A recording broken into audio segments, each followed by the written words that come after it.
Hello everyone, welcome to Ortho Barista, a relaxed time to learn about orthodontics over a cup of coffee. I'm Senior Dr. Ji Dae-kyung. And I'm Junior Dr. Lee Jungkook from Ortho Barista.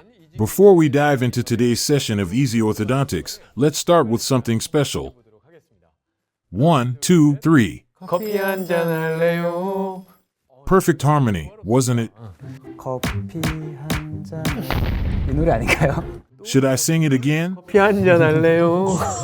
커피 한 잔 할래요?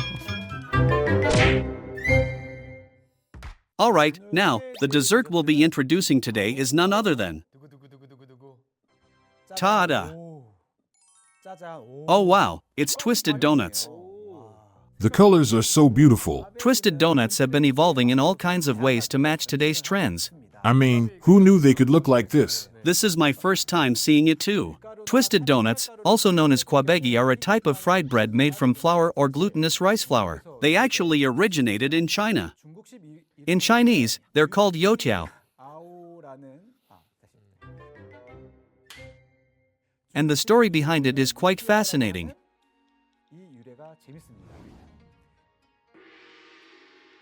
Back in the Song dynasty, there was a loyal general named Yu Fei, but a corrupt official named Qin Hui framed him and caused his death. So, to express their anger, the people started imagining the dough as Qin Hui, shaping it like a person, twisting the body, and throwing it into hot oil. What a story, right? I can't believe that twisted donut could have such deep history. Anyway, these all look delicious. This one looks a caramel donut.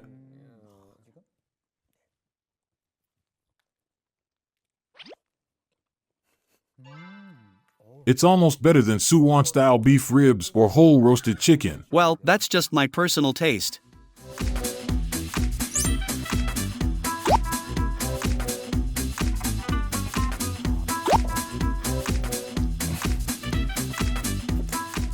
Wow, this one has a rainbow flavor. What do you think about rainbow flavor? You're eating too much. Are you okay? Let's get started with today's lecture. By the way, it's not just about the taste. As orthodontists, don't you think we should know everything about these twisted donuts? Why? Well, have you ever heard of triplex wire? You know the fixed wire and wire ring?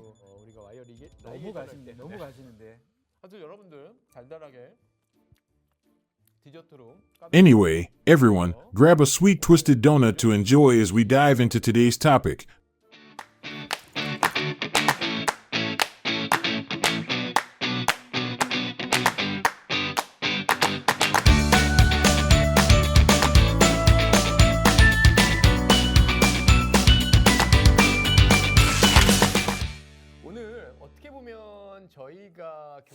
The topic of today's lecture, setting up your orthodontic clinic, seems like something that should have come first in the Ortho Barista sessions. Thanks to the overwhelming support from our fellow dentists, we've prepared today's session on setting up your orthodontic clinic. Some of you even asked about this before. Yes, that is right. There were questions about how to properly set up an orthodontic clinic. At the time, I replied, I'll share this with you someday. And well, today is that day. To be honest, most of you already know the answers.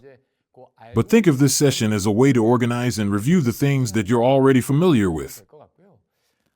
Dr. Jungkook, would you say there are any elements that make an orthodontic clinic setup different from a general dental clinic? Well, I think the basics are mostly similar. But if I had to point out something specific to orthodontics, it's probably the fact that we take a lot of photos, both intraoral and extraoral. That's probably one of the biggest differences. When it comes to instruments, we tend to have a lot more orthodontic pliers. So, when it comes to sterilization and maintenance, I think there might be some differences as well. Certain tools and equipment require specialized sterilization methods. That's why today, we'll be covering the overall vibe of the clinic, sterilization procedures, and the setup for patient consultations and diagnostic preparations. We'll explore these topics with some photos to keep it light and easy. Feel free to enjoy this session during your lunch break. Shall we take a look around? Yes, Let's do that. Hello, and welcome to Seoul May Orthodontic Clinic. Today, I'll give you a tour of my clinic, showing you around here and there. Let's get started. This is the waiting room. We've tried our best to create a warm and homey atmosphere here. Is this a clinic, right? This is so embarrassing.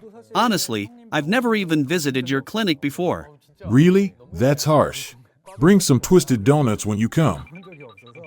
But I was worried if I brought overly twisted ones, it might mess things up, like your treatments or even your day. No worries. Let's move on to the treatment rooms.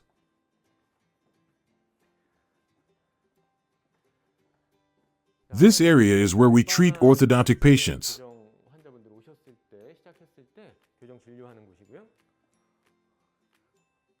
For orthodontic patients, we've noticed that they often like to see how others are getting treated while they're undergoing their own procedures.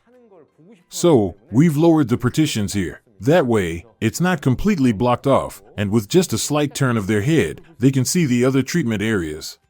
This is the main treatment room, but we've also set up a specialized consultation room here because, well, you need at least one.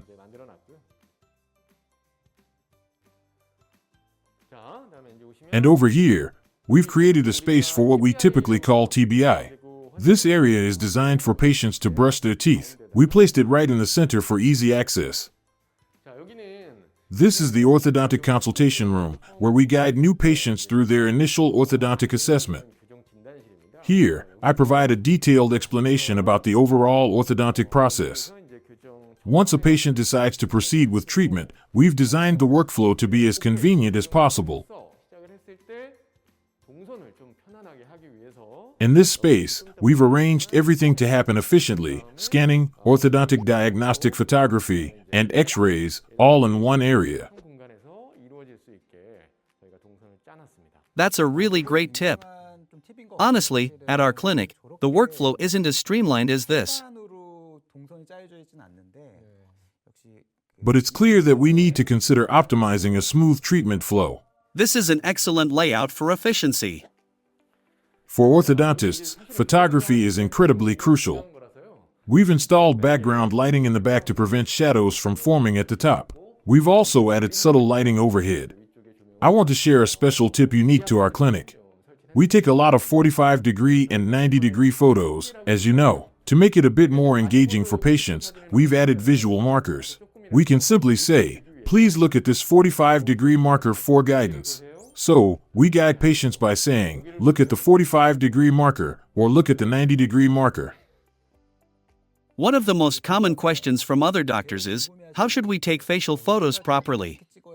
For clinics without a dedicated setup, many just take pictures against a plain wall. Others install blinds and lower them as a backdrop. But the biggest issue with facial photography is the shadows in the background.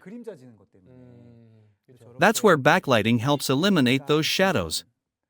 I actually tried installing backlighting myself, but at first, the light was too strong, creating a backlit effect.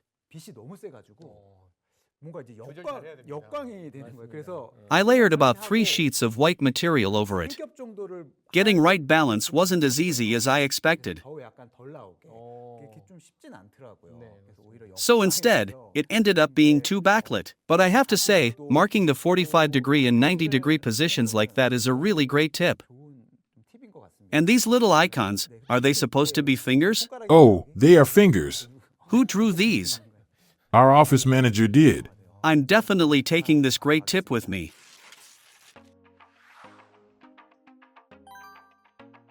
Now, moving on, let's talk about the dental cabinet in the treatment room. I'll explain how we've organized our orthodontic instruments and materials. Now, if you take a look here, you'll see that sterilized basic instruments are neatly set up. We also have gauze and alcohol swabs ready, and for ligating wires in traditional bracket orthodontics, we have prepared ligature wires here. Each treatment chair is stocked with its own set of sterilized basic instruments. You're probably familiar with these already. Here, we have a scaler and a band pusher, which are used when working with ligature wires. And this is for self-ligating brackets, like Majesty or Clippy C. This tool is specifically used for attaching and detaching clips. And now I feel a bit awkward saying this myself, but the sterilization sticker. The sterilization sticker is used to indicate that the instruments have been properly sterilized. We actually prepare these stickers in-house, so patients can see that everything has been thoroughly sanitized. Then, let's open the first drawer. This is power chain used for closing spaces between teeth. Now, some of you may not have seen this before. This is called plastic tubing. Instead of bonding brackets on every tooth, we sometimes leave 1 or 2 teeth without brackets and use this tubing as a placeholder by cutting it to fit the space. We also have open coil springs for creating space, closed coil springs, O-rings, and separation rings. And finally, as Dr. Jungkook mentioned earlier, here's the kangaroo wire, though it's not commonly sold these days. I use these when making loops. And we have the nickel titanium wires specialized for MT brackets. In this first drawer, we've organized the most frequently used items, the ones we need almost every time a patient comes in.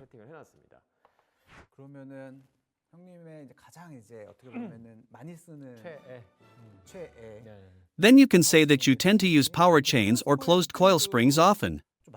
Not as much these days. Instead of closed coil springs, I usually use plastic tubing. But when I do use closed coil springs, it's often in combination with nickel titanium closed coils, using them as an alternative to power chains for pulling forces. For me, I think power chains are still what I use the most.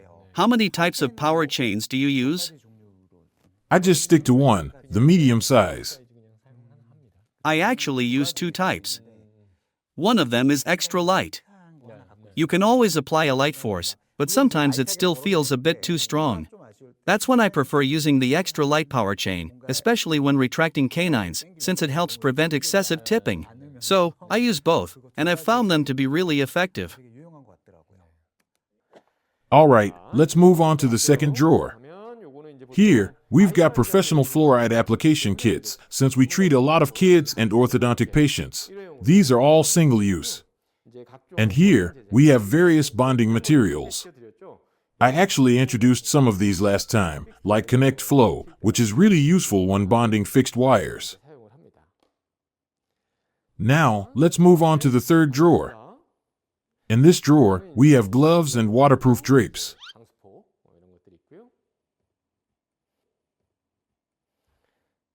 And if you look here, for safety, I also have protective covers stored here. Lastly, in this section, we've stocked up on facial masks and saliva cups for our pediatric patients. So, we've taken a look at the assistant tools and instruments for each treatment chair. Now, I'd like to introduce useful materials that might serve as handy tips for you.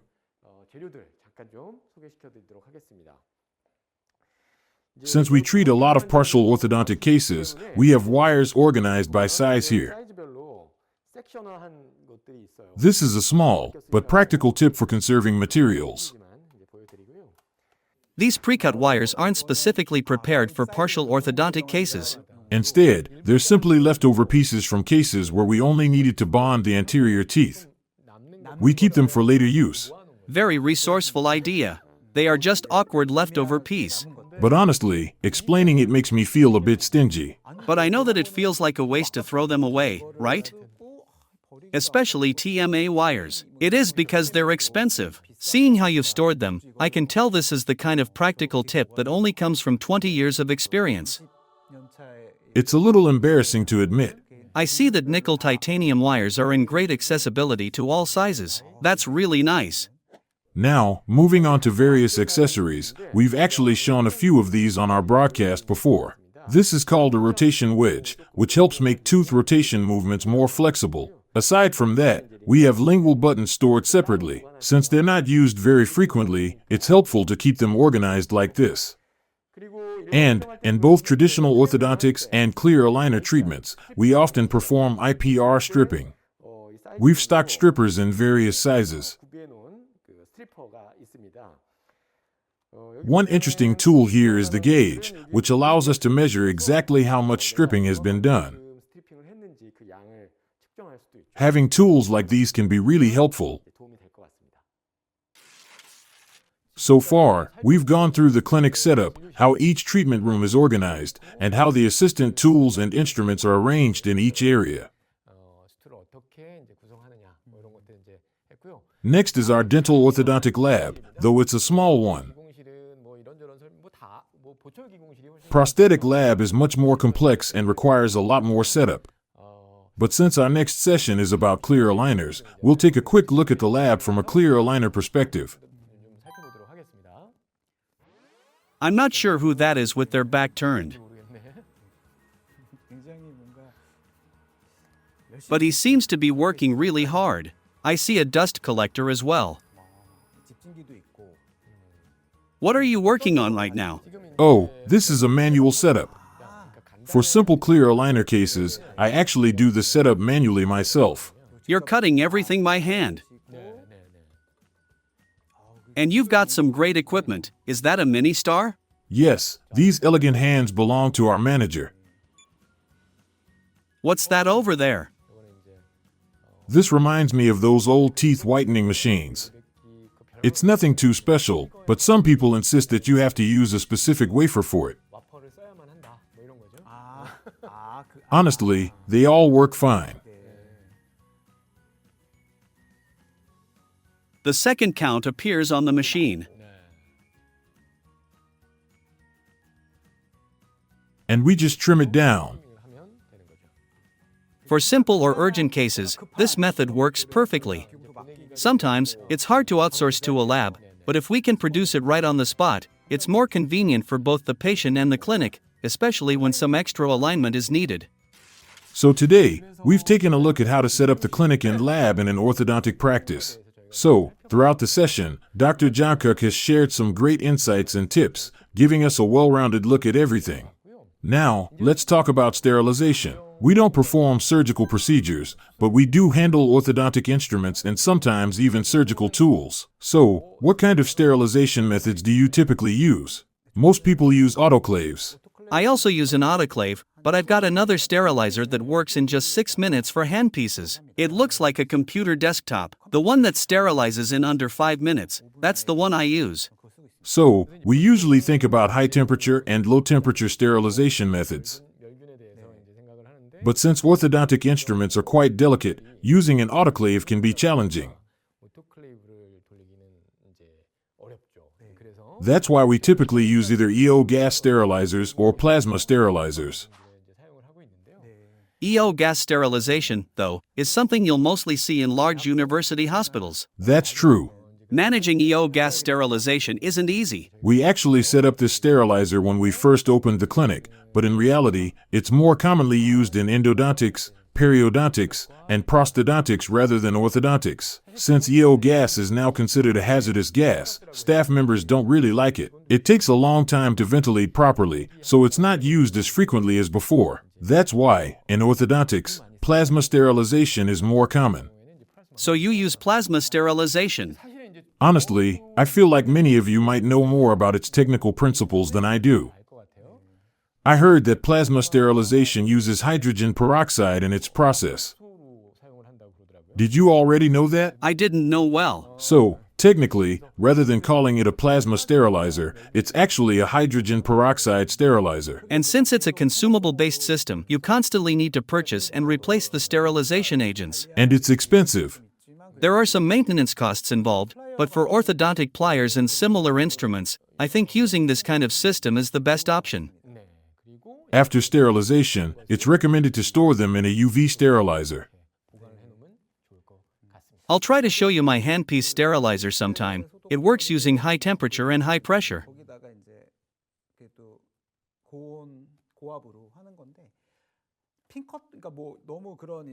Some people say that pliers can get damaged when exposed to water, but in my 10 years of experience, I haven't really noticed any issues.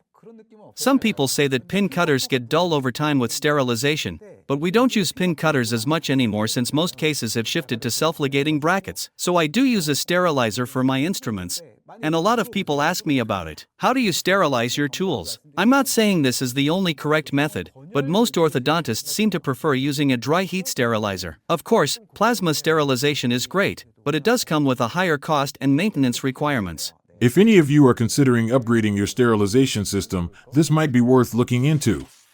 Now it's time for the next step. When a patient arrives, we move on to the consultation. Actually, I don't have any special tips for consultations, but it is just how other orthodontists approach them. Feel free to point out anything. We'll now show you a real consultation in action. I'm curious to see it. What concerns do you have about your teeth alignment?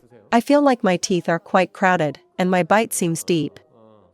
How about protrusion? Do you feel like your teeth are sticking out a lot? I don't think they're too protruded. So, you'd be okay with maintaining your current level of protrusion? No one really likes having protruding teeth. So, as long as it doesn't go in further, you're okay with it. Got it. Now, let me explain a bit more by showing you other patient cases. This patient had more severe crowding and a more pronounced protrusion compared to you. Do you already have all these case examples prepared? Yes, we've put together several video case studies like this to help patients visualize the process. Visual materials are really important in understanding treatment option. Your upper teeth are covering your lower teeth too much, so we're going to bring them back in. But when the bite is deep, they don't move back easily. We either need to intrude the upper teeth or extrude the lower teeth, but it doesn't seem like an extraction case. However, we do need to address the vertical issue, so you might need 2 orthodontic screws in the front area. Do I have to get screws placed and wear other appliances?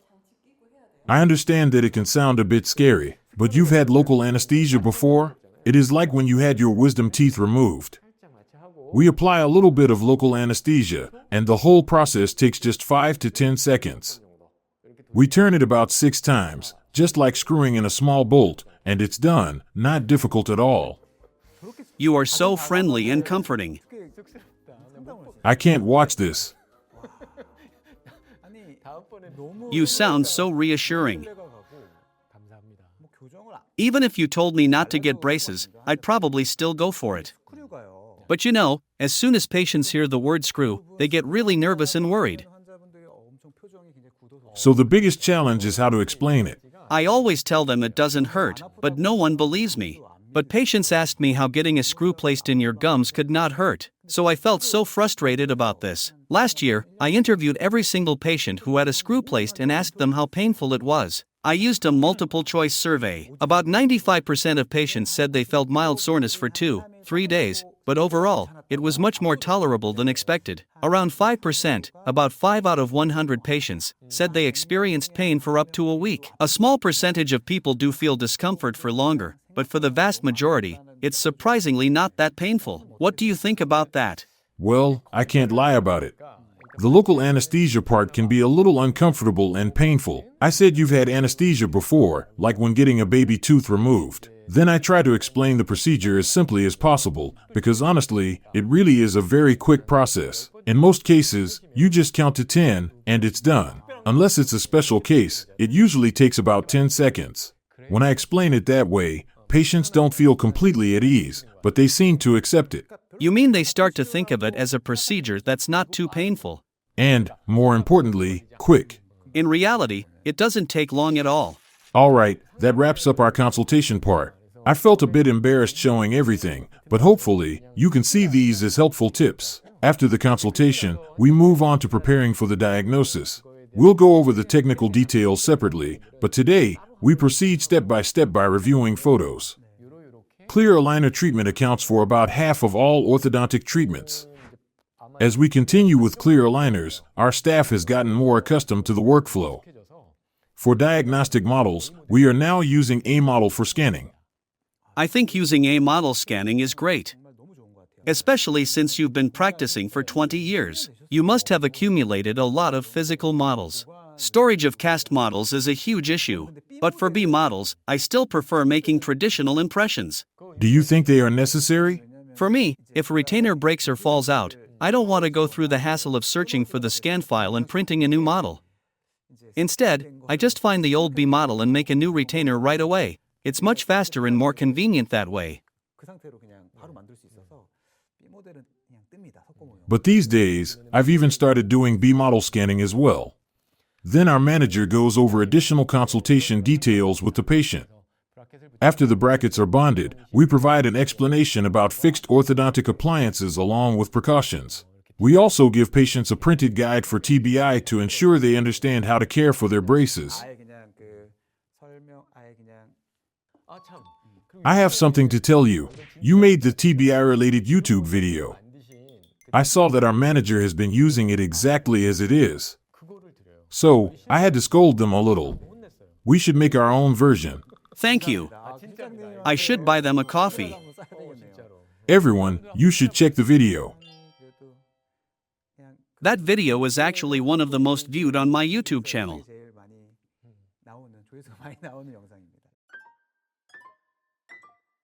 Now, let's talk about debonding, which happens at the end of treatment. After debonding, some patients have various concerns or requests. For example, they give some comments like, "I wish I had extracted a tooth." That's why, before debonding, we go over a detailed review of their entire orthodontic treatment up to this point. We also provide a debonding consent form, along with post-treatment care instructions. These days, getting a consent form at the start of treatment is standard practice. But having a debonding consent form at the end is also quite useful. Some patients, after their braces are removed, may feel their mouth looks too recessed or too protruded after treatment and express dissatisfaction. We always address their concerns, but having everything documented helps avoid unnecessary disputes. Since this is the end of treatment, the wording should not be overly strict. I recommend the wording should be a little reassuring. These are just some small, practical tips from our clinic. Is that a business card? Yes, it's something like a business card. Dr. G. Daekyung, Seoul May Orthodontic Clinic is written on it. If patients arrive on time for their appointments, I stamp their card with a seal that includes my last name. What a great idea! Each time they come on time, They collect a stamp. and once they've filled up the card, They can redeem it for oral care products or a teeth whitening treatment. Patients must love this idea.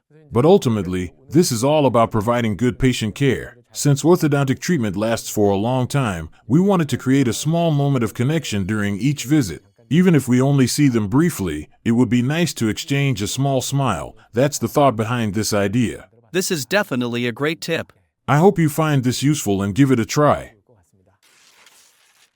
Today's session on setting up an orthodontic clinic, honestly, at first, we wondered what kind of comments or insights we could really offer on this topic.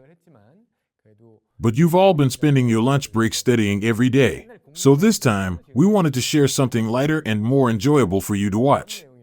How was it? For me, I saw 20 years worth of experience and expertise from you, and I'm truly grateful. It's not easy to openly share these insights, so thank you so much for that. As you know, I felt super embarrassed throughout this whole thing. In previous sessions, we covered parts 1 and 2 of our clear aligner series. Since then, with the launch of Magic Align, we've started and even completed several cases. Now, we're moving on to parts 3 and 4. Part 3 will focus on simple cases where you often encounter in private practices. Most of these cases are already completed, so we'll go through them together and review the outcomes. Today, we ate twisted donuts. I hope your day wasn't twisted like twisted donuts, but instead, sweet and enjoyable, just like the toppings on top. Wishing you all a great afternoon of successful treatments and a happy, fulfilling day ahead. Thank you. 감사합니다.